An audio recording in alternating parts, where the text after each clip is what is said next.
அருமையான கர்த்தருடைய பிள்ளைகளை, இந்த நாள் உங்களுக்கு மிகுந்த ஆசீர்வாதமாய் இருப்பதாக ஒரு அருமையான வேத வசனத்தை நான் வாசிக்கிறேன். 1 ராஜாக்கள் 12ஆம் அதிகாரம் 13வது வசனம். ராஜா முதியோர் தனக்கு சொன்ன ஆலோசனையை தள்ளிவிட்டு வாலிபருடைய ஆலோசனையின்படியே நடந்தார். சில நேரம் நமக்கு நல்ல ஆலோசனைகள் நமக்கு மூத்தவர்களாலே, அனுபவம் நிறைந்தவர்களாலே, அந்த பகுதியை கடந்து போனவர்களாலே சொல்லப்படும்.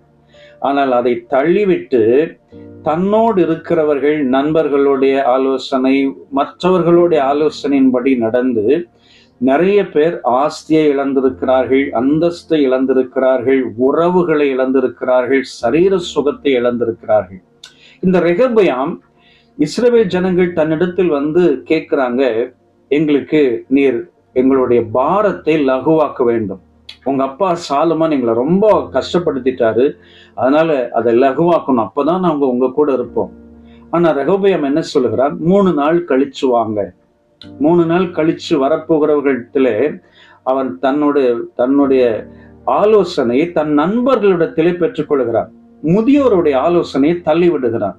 அதனால 10 கோத்திரங்கள் பிரிந்து போகிறார்கள். ஒருவேளை இது தேவனுடைய திட்டமா இருந்தாலும் இந்த பகுதியை வாசிக்கும் போது நமக்கு நல்ல ஆலோசனைகள் சொன்னவர்களை விட்டுவிட்டு தவறான வழி நடத்தக்கூடியவர்களிடத்திலே மாட்டிக்கொள்கிற ரெகொபெயாமை போல நாமும் சில நேரத்துல மாட்டிக்கொள்கிறோம். ஒரு முறை ஒரு குடும்பத்துக்காக ஜெபிப்பதற்கு நாங்கள் போயிருந்தோம். அப்போ அந்த குடும்பத்தில் இருக்கிற வாலிபன் ஒரு முடிவு எடுக்கிறான். அவனுடைய நண்பர்கள் அவனுக்கு ஒரு ஆலோசனை கொடுக்கிறாங்க. இந்த தேசத்துல போய் வேலை செஞ்சா நிறைய பணம் கிடைக்கும், நம்ம பெரிய ஆளா எல்லாம் நல்லா இருக்கலாம் அப்படின்னு சொல்லி அவனுடைய நண்பர்கள் ஆலோசனை கொடுக்கிறார்கள். அநேக போதகர்கள், பெற்றோர்கள், மூத்தவங்க சொல்றாங்க, அங்க போக வேண்டாம், ஆண்டவர் சொல்லியிருக்கிறாரு, வேண்டாம், தயவு செய்து போகாது. அப்போ நானும் ஜெபம் பண்ணி, தம்பி வேண்டாம், வீண் விரயமாகவும் கஷ்டமா இருக்கும், தயவு செய்து போகாதீங்க, இங்க இருந்து ஜெபம் பண்ணுங்க, கர்த்தர் உங்களை அருமையா நடத்துவார். அவன் எதையுமே கேட்கல. அடுத்த மாசம் அந்த தேசத்துக்கு புறப்பட்டு போனான். 3 மாதங்கள் கழித்து போன கையோடு வெறுமையாய் திரும்பி வந்தான். பல லட்சம் கடன். அவர்கள் பெற்றோர்கள் கதறுகிறார்கள், நான் அப்பவே சொன்னேனே கேட்கலையே. ஊழியர்கள் கதறுக சொன்னார்கள், இந்த தம்பி கேட்கவே இல்லை, இப்பொழுது நிறைய கஷ்டப்படுகிறான். பாருங்கள், சில ஆலோசனைகள் மற்றவங்கள்ட்ட இருந்து நம்மளை சுற்றில் வருகிற ஆலோசனைகள் நல்லதா கெட்டதா என்பதை நன்றாய் நிதானித்து செயல்பட வேண்டும். அதனால்தான் ஆண்டவர் சொன்னாரு சங்கீதம் 32:8, நான் உனக்கு போதித்து நீ நடக்க வேண்டிய வழியை உனக்கு காட்டுவேன், உன்மேல் என் கண்ணை வைத்து ஆலோசனை சொல்லுவேன். நிறைய குடும்பங்கள்ல இன்னைக்கு திருமண உறவு அப்படியே உடைஞ்சு போய் கிடக்கு. என்ன காரணம்?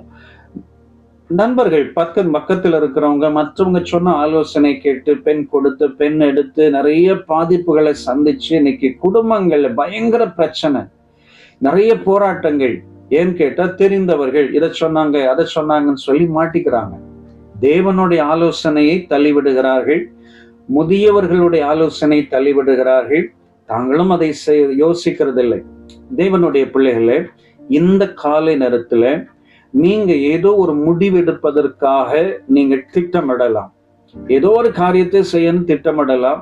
உங்கள் பெற்றோர்களோ அல்லது பாஸ்டர்ஸோ உங்களுக்கு நல்ல காரியத்தை சொல்லியிருக்கலாம். அதை காட்டிலும் உங்க கூட இருக்கிறவங்களுடைய ஆலோசனையை உங்களுக்கு மனதிலே முக்கியத்துவம் கொடுத்து நீங்கள் யோசித்து கொண்டிருக்கலாம். நீங்கள் ஜெபியுங்கள், முதியவர்களுடைய ஊழியர்களுடைய ஆலோசனையை கேட்டு நடங்கள். நிச்சயமாய் உங்களுடைய எதிர்காலம் நல்லா இருக்கும், நீங்கள் ஆசீர்வாதமாய் இருப்பீர்கள்.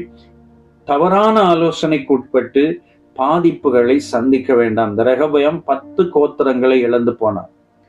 அதே போல நாமும் இழந்து போகாதபடிக்கு மிகுந்த ஜாக்கிரதையா இருப்போம். இந்த நாள் உங்களுக்கு இனிய நாளா இருப்பதாக நான் உங்களுக்காக ஜெபிக்கிறேன்.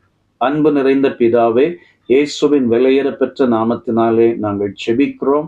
ஆண்டவரே, நாங்கள் தவறான ஆலோசனைக்கு உடன்பட்டு எங்களுடைய ஆஸ்திகளையோ அந்தஸ்தையோ நன்மையையோ இழந்து போகாதபடிக்கு ஆண்டவரே நாங்கள் உம்முடைய ஆலோசனையை, ஆண்டவரே மூத்தவர்களுடைய ஆலோசனையை, தேவ மனுஷர்களுடைய ஆலோசனையை கேட்டு நடக்க உதவி செய்யுங்க.